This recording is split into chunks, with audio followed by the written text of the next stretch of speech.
Well, they're picked to finish in the top four in their league.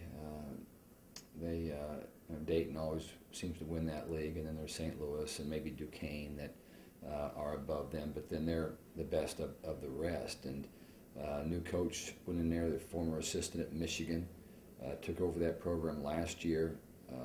She brought with him our volunteer assistant, Ryan Freeberg, and so it's a coming home party for Ryan. Hope it's not too big of a party for him, but their program is getting better. I talked to Ryan on the phone the other day. They've had some injuries, don't have as many healthy players as they would like to have, but they're an up-and-coming program, and certainly were better last year than what they had been, and felt like this was going to be a year that they were really going to be able to compete with anybody in their league. So I think that will be a good noon matinee match for us, and then we come back at night and play the Pitt Panthers. Pittsburgh is a team that has a lot of talent. They've recruited very well.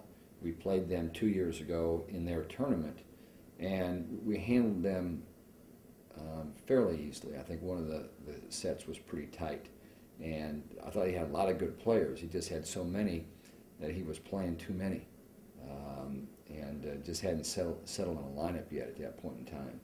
But I expect them to be a formidable opponent on Saturday night, and I'm glad that we're going to get a chance to see them a couple of times before we play them. We like to win every match that we can, and in the back of a coach's mind, you're constantly thinking about RPI. You're thinking about what's it going to take to get into the NCAA tournament.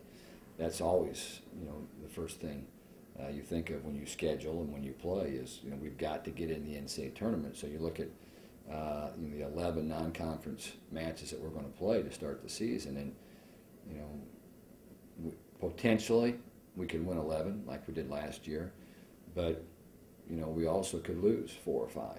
We've got that kind of a schedule ahead of us, so you want to get off to a good start.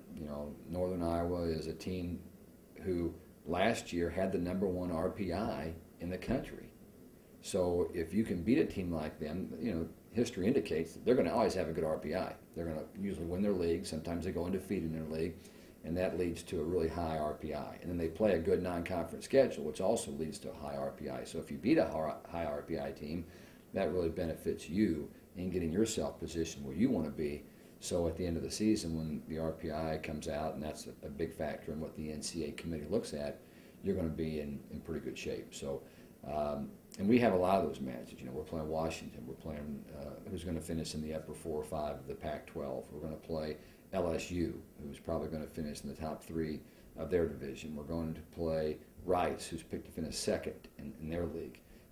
Louisville and Cincinnati are picked 1 and 3, I think, in the Big East. So we're playing some teams that I think are going to have success, and if we can win those matches, it sets us up pretty well, providing we hold our own and keep our head above water in the Big Ten.